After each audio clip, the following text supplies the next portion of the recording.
महिला IPS अधिकारी अंजना कृष्णा यांच्याबद्दल बोलताना राष्ट्रवादी काँग्रेसच्या नेत्यांनी जिभेला आवर घालावा, प्रवक्त्यांनी आमदारांनी नीट भाषा वापरावी। एक तर दादागिरी तुम्ही करायची, सरकारी कामामध्ये अडथळा आणलाय म्हणून उपमुख्यमंत्री आरोपी आहेत, याचं भान ठेवा।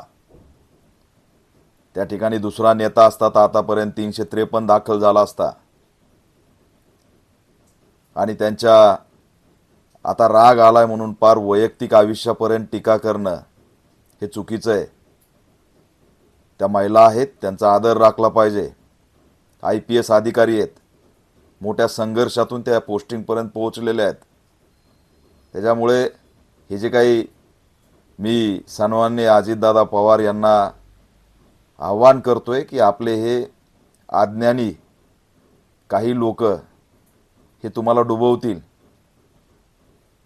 कोणत्या वेळेला काय भूमिका घेतली पाहिजे याची जराशीही जाण अजितदादा पवार यांच्या आमदाराला राहिलेली नाही। अंजना कृष्णा ही मागासवर्गीय टार्गेट करण्याच्या भानगडीत जाऊ नका। मागासवर्गीय अधिकारी आहे आणि त्याच्यामुळे मागासवर्गीय अधिकाऱ्याला जास्त त्रास देऊ नका।